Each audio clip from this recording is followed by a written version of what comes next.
Hello, friends. This is Wyld from Wyld Tarot, and this is your Moonday message for the week beginning Monday, April 19th, 2021. Whew. Just take this moment to have a deep breath with me because we are entering a week that has some charge to it. We're entering a week that is characterized by the Wands and by the Emperor. And the theme that I am sensing that is present for all of us is really tension the tension and the dissonance that can take place when people begin to speak from their own inner authority. It changes the fabric of social structure. And there's nothing good or bad or right or wrong with that. It's just that we are in a time in which things are shifting. Things are changing in the microcosm and in the macrocosm. The conversations that we are engaging in collectively are at a completely different level than they have been in previous decades. And we're here for it. We're here for this. This is why we've all incarnated at this time. We are here to ride through the social discomfort together as we step into the Aquarian age. I just want to acknowledge that and invite you to feel in this week to what your relationship is with discomfort. It's not something that we talk openly about. It's not something that we have a discussion about, and yet it is present in every single human life and human experience. And how we relate to and meet the discomfort in our lives, whether it's chronic body pain, whether it's in relationships or with our work, whether it happens to be with our preferences, whatever the story, we all navigate discomfort. And it is how we show up in that discomfort and how we act with integrity that truly defines us as individuals within a collective community. And so the message that is moving through my channel this week is one of finding that line and dancing with that nuance of the internally led individual that is also part of a community, part of a social structure, part of a country, part of the human species, as we are all navigating and co-creating what our belief systems are going to be moving forward now that we have had a huge truth-telling and a huge uprising of perhaps unknown to you information that has come forward in the last year or so. And of course, all of this information was present previously, but not on such a wide social scale. We are navigating a time where blinders are being pulled away, especially for white folks and people in white bodies with regards to racial equity. And we are also at a time where we're acknowledging and naming things like capitalism and patriarchal culture and colonialism and all of these things as perhaps attributes we no longer want to carry forward as we are growing in our species and its evolution. So huge macrocosm thought there, and now bringing it down to the microcosm. How does this affect you?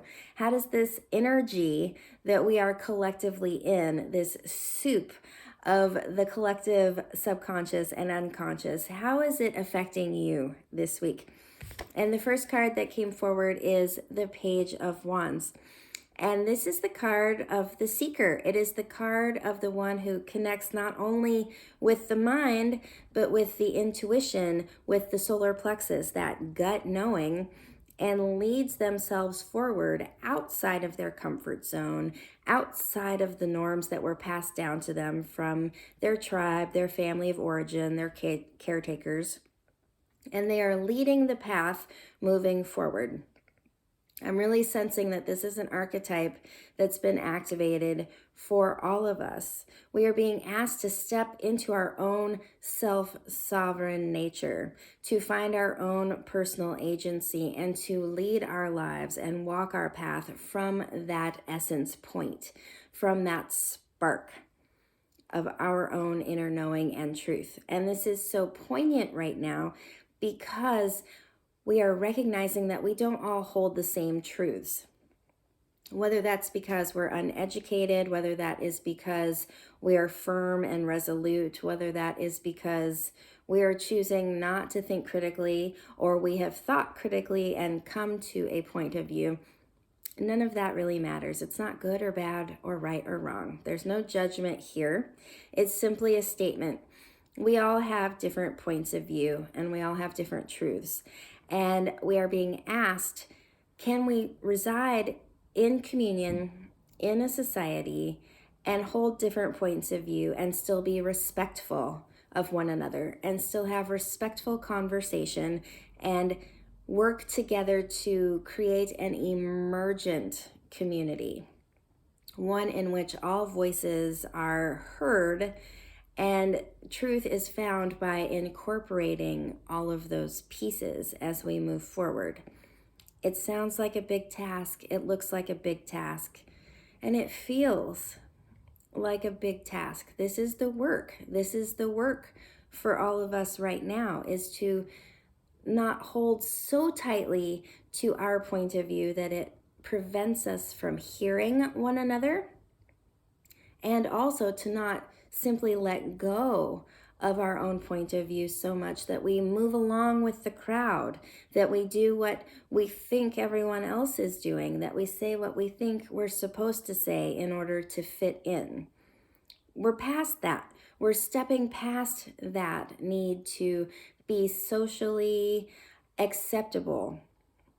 This is going to be the new social norm. Each person holding their truth and coming into respectful conversation with one another regarding that truth. But we're on the beginning of that wave. We're on the beginning of that. And social media is just showing us more and more how many different points of view there are. So this week, if you find yourself being triggered, if you find yourself getting embroiled in a conversation online where different points of view are not creating a curiosity with one another, but rather a division, you have an opportunity here to employ your own page of wands and follow your path, hold your head up high, know your truth while being open and curious and taking in the data that is all around you. Because let's face it, truth is not one single point in time and space. It is massive. It's huge. It depends on the perspective and lens of the person who is viewing it and speaking it. Truth is so vast. It is great mystery. And we can only just walk our path, hold our point of view, and show up in integrity and give space for everyone to do the same. We're going to be asked this week with the Two of Wands to make our choice. How do we want to move forward? How are we moving forward in this new paradigm that's being created? Are we going to play by the old rules? Are we just going to keep our mouths shut and we're just going to go along and get along? Or are we going to choose to own that essence, own that spark within, own that we have a truth? And we don't have to shout it. This isn't about being a rebel. This isn't about being a revolutionary in the terms of creating disruption or dissonance on a huge global level, although it can, if that is what your purpose is. And I thank you for that, if that is in fact your purpose. But this can be simply disrupting those belief systems and patterns within our own mind, within our own body, within our own heart space, and coming to terms with, oh, have I been making my choices and my decisions truly from my point of view? Or have I just allowed myself to be really influenced by everyone around me? Am I in charge of my own truth?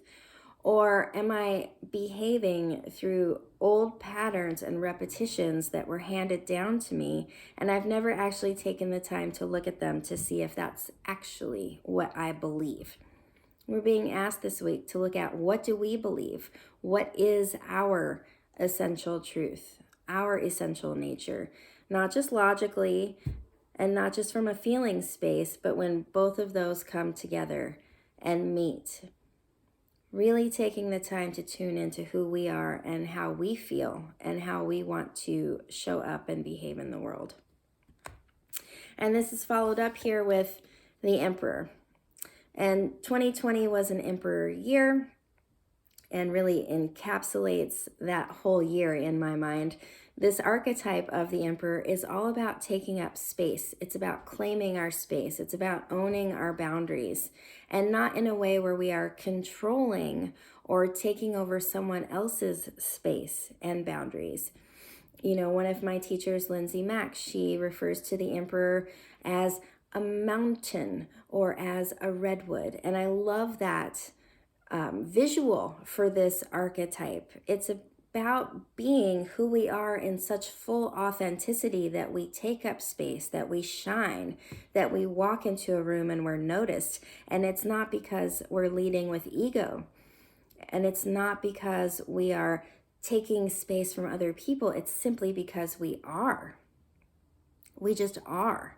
We are in our fullest, and therefore we know our place in space and time. And when you are in your place in space and time, then you're in the flow, and things seem to begin to work serendipitously. And this is what the Emperor speaks to, is that when we are in our own unique frequency, our vibration showing up, we are in mastery of our life and our life force, and things begin to unravel in unexpected and magical ways.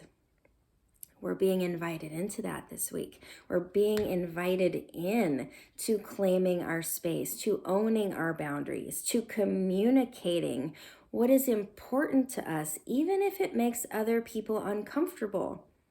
And we're not doing it to make other people uncomfortable. That's not the intention.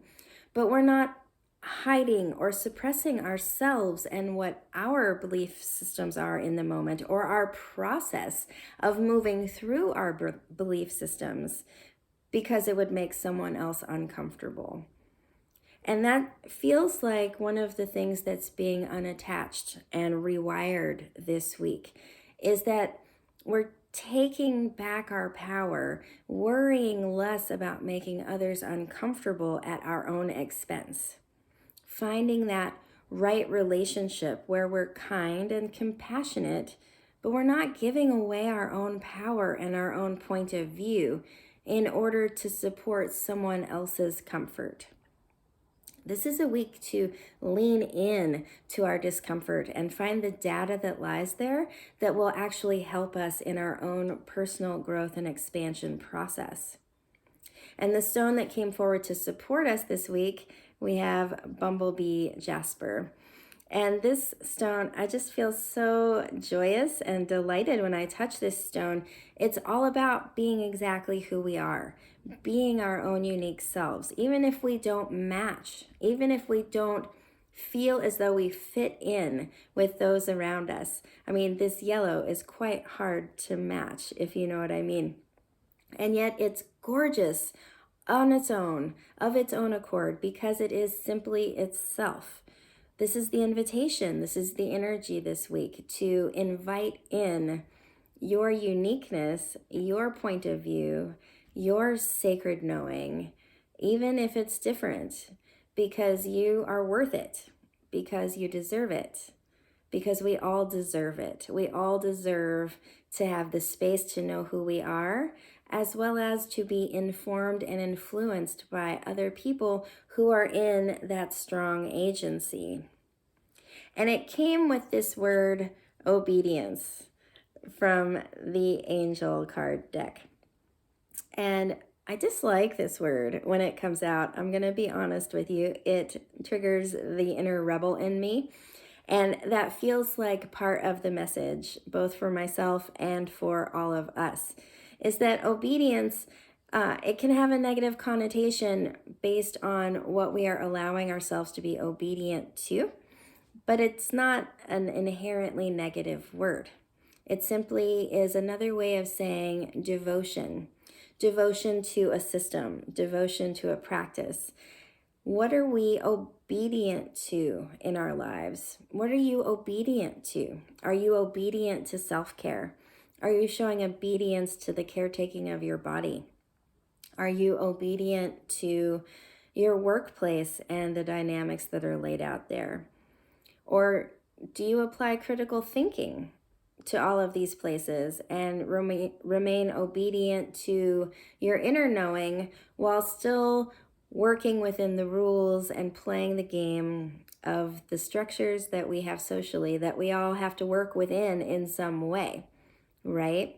Like, if we step fully into that rebel archetype where we are simply rebelling because someone is telling us something, well, that's taking away our power too. We're not acting with agency. We're not thinking critically. We're not feeling into. We're simply making a rash judgment and choice in the opposite direction so that we don't feel like we're being obedient. And that's the conclusion of this message. What are we being obedient to, and what are we avoiding being obedient to, and why? Can we take the time this week to really look at these things and make a choice? Maybe we can accept certain things that we've been resisting and decide within ourselves that, oh, I don't need to resist that. That was a split-second decision that isn't serving me. Or maybe we look at some things that we've been really obedient to based on the social structures, and we feel in and decide, ooh, I've just been doing that because everyone's doing that. And that doesn't feel like it's in alignment for me. I think I'm going to have to tweak my behavior so that I feel more in tune with this essence, with this spark within. That feels like the message. I hope that it serves you well. I hope that you have everything that you need. And I want to invite you, if you'd like to play, I announced a contest that's going on until May 1st in celebration of the season. You can find out details on my previous post. But basically, if you'd like to win, make sure you're following me on Instagram and then tag a post with 3 of your friends to be entered to win a free tarot card reading with me. If you'd like extra entries, you can also follow me on Facebook or my YouTube channel or my podcast, all under Wildly Tarot, and you will be entered again into that drawing. You can also sign up for my newsletter, which is really fun, and you will receive these messages every Moonday into your inbox through that means, and it gets you into the contest one more time. And finally, if you want, you can also join my Patreon.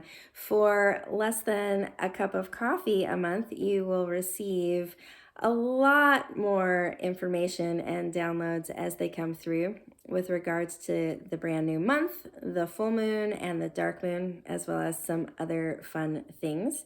And that will enter you in the contest for a free reading as well. So if you'd like to play, please do. Feel free to comment below. Make sure you add 3 friends. And otherwise, I hope that you're having a beautiful, beautiful day, and I will see you next Moonday.